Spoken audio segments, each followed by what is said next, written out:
ce sont 35 millions de tonnes de déchets toxiques entreposés à l'air libre. Pour mesurer les potentielles retombées de poussière radioactive sur la population, nous sommes venus avec un matériel spécial, un appareil qui mesure la radioactivité. Bonjour Martin Boudou, ça va? Pour nous aider à le manipuler, Bruno Charéron, ingénieur en physique nucléaire à la CRIRAD, la seule association indépendante française qui travaille sur la radioactivité. On vient d'arriver à Arlit, qu'est-ce que vous feriez en premier lieu, vous, si vous étiez ici?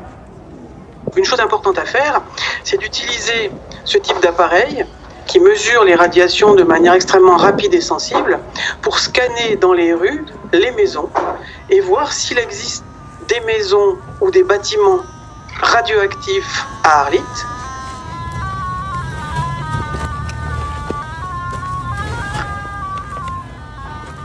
« 150, 160. Très vite, notre compteur s'emballe. Là, je pense que la source, elle vient d'ici, là. Regardez. Al-Mustafa Al-Hassen nous accompagne. Les radiations proviennent de cette école d'apprentissage. Bonjour. Bonjour.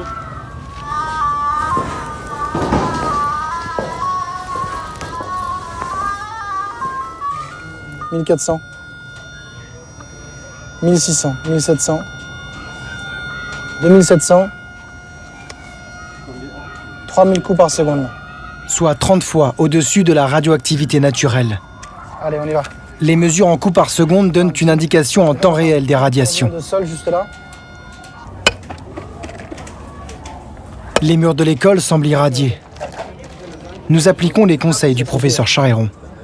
Si le compteur s'affole, c'est important, si possible, de prélever les matériaux solides qui sont à l'origine de cet affolement, les fragments de murs, les échantillons de sol, pour bien vérifier en laboratoire de quelle substance radioactive il s'agit. Arlit, ça c'est la terre, école.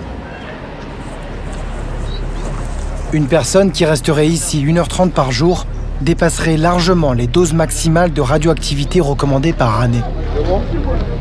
Sur le marché d'Arlit, nous retrouvons cette fois du matériel directement issu des mines d'uranium. En fait, je crois que c'est les rails des flèches. Ah. Des différentes flèches. D'accord, qui étaient dans la mine. Ah.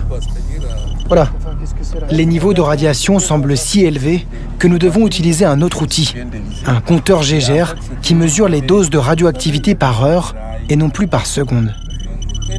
Là, on a 9,99 microsieverts par heure, c'est-à-dire qu'on est au maximum que ce que la machine peut absorber. On est largement au-dessus de toutes les normes sanitaires et environnementales. Faut pas trop qu'on reste ici d'ailleurs. Oui, je suis d'accord avec vous. Ici, la radioactivité est 2 fois plus élevée que dans la zone interdite de Tchernobyl. Des éléments très radioactifs comme ça au milieu d'Arlit, qu'est-ce que ça vous inspire? Je suis choqué. Et c'est ce qui m'amène dans cette livre. Et c'est pourquoi j'ai risqué mon travail, j'ai risqué tout. Je continue à risquer tout parce que ça me choque. Je pense qu'on ne peut pas laisser les enfants et les pauvres femmes innocents dans de tels machins. Et ça, vous savez, c'est destiné à quoi? C'est destiné à une construction d'une maison, voilà, ou d'une école. Ces tiges de ferraille radioactives servent à présent de poutres dans les habitations.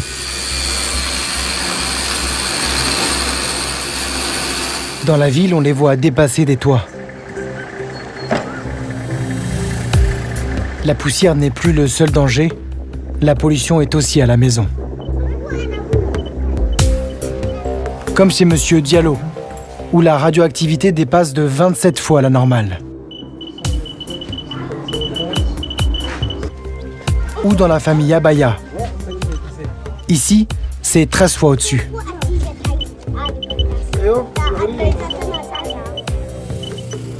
Pire encore, dans cette auberge où vivent des adolescents, 5,20. les niveaux de radioactivité sont 52 fois supérieurs à la normale. Vous êtes au courant qu'il y a des niveaux de radioactivité très élevés ici ou pas? Et ça fait combien de temps que vous vivez ici? C'est 2 ans. Nous mesurons aussi le taux de radon, l'un des gaz les plus toxiques au monde qui émane de l'uranium. Et là, c'est 813, donc on est 8 fois au-dessus. Les résultats dépassent largement les recommandations sanitaires de l'OMS. Qui parmi vous est malade aujourd'hui?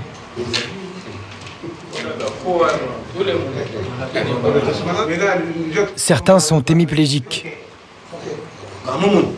D'autres souffrent de maladies chroniques. Qui estime que c'est à cause d'Areva que vous êtes malade, ici?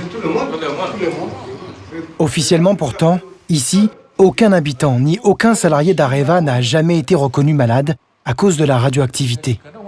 Le seul qui l'ait été, c'est un salarié français qui n'a passé que 7 ans dans cette ville, quand la plupart de ces hommes vivent et travaillent ici depuis plus de 40 ans. Comment les autorités locales peuvent-elles accepter une telle pollution radioactive? Serait-ce parce qu'ici, les représentants de l'État nigérien sont eux-mêmes des anciens employés d'Areva, comme le préfet d'Arlit, Nafata Mayaldou, 34 ans d'ancienneté au sein de la multinationale française. Est-ce qu'on peut être préfet indépendant quand on a travaillé 34 ans pour Areva, qui est l'entreprise principale d'Arlit, qui a créé Arlit? Est-ce que vous pouvez encore être indépendant et sans conflit d'intérêt? Mais moi, je ne sens rien qui me lie avec Areva aujourd'hui, avec Orano. J'ai travaillé à Orano, j'ai fini mon service, j'ai pris ma retraite, je suis parti. Qu'est-ce que vous répondez aux personnes qui se plaignent des impacts de la pollution d'Areva à Arlit? En fait, quand ils le disent, ils n'ont pas tort. Quand il y a une exploitation de quelque nature que ça soit, ça a un impact sur la nature. Donc vous êtes au courant de ça? Bien sûr, bien sûr. C'est pas un secret. Et ça, c'est quand même les conséquences de l'exploitation de l'uranium. Si on ne veut pas ça, on n'a qu'à arrêter d'exploiter l'uranium. Mais tant qu'on exploite de l'uranium, il y aura de la poussière. C'est comme ça. La franchise du préfet est désarmante. Les habitants d'Arlit seraient donc condamnés à vivre dans la poussière radioactive et dans des maisons contaminées, dangereuses pour la santé.